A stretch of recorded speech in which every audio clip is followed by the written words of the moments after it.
Have you ever felt like you're capable of more, but somehow your life just isn't moving? Let me tell you something that you can do that will change how you see your life.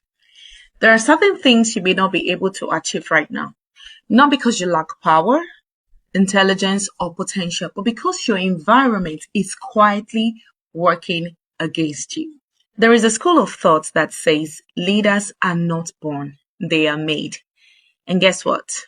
The big part of the making is the environment. The environment you grow up in shapes your thinking, your ambition, and even defines your success. Now, imagine two children.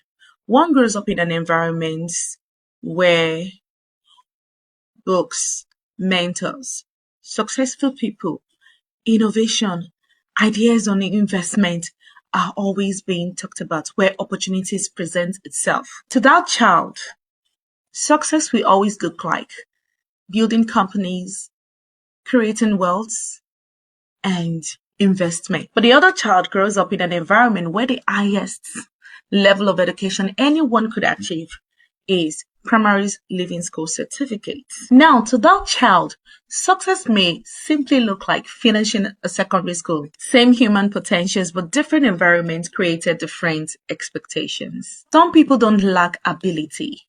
They only feel because they have never seen success up close. Let me give you a real life example. Think about Bill Gates.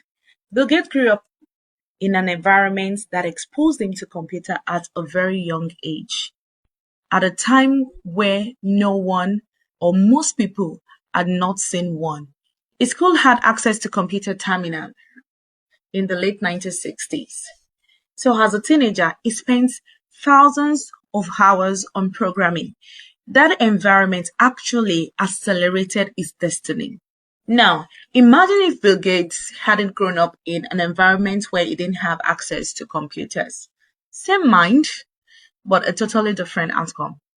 Your environment truly matters. The Bible also shows us this principle in 1 Samuel chapter 10, verse 10. When Saul came into the company of prophets, Saul began to prophesy. He was never trained as a prophet. He was never a prophet. But when he came into the company of some prophets, he began to prophesy. And guess what? People even had to begin to ask in amazement that is Saul also one of the prophets? Why? Because the environment has a tone of influence on you.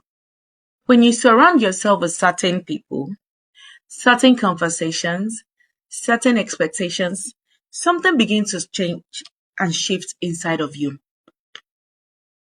Sometimes the difference between who you are and the person you could become is just the room you're standing in. Now, let me ask you an honest question.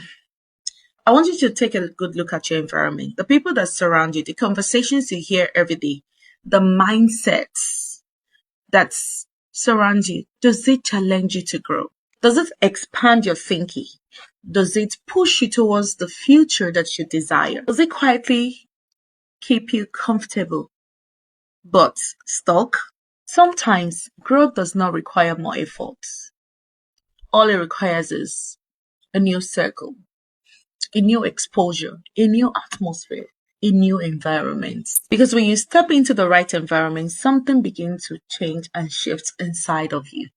Just as Saul found himself in the company of the prophet and he began to prophesy. You may discover the ability you never knew you had.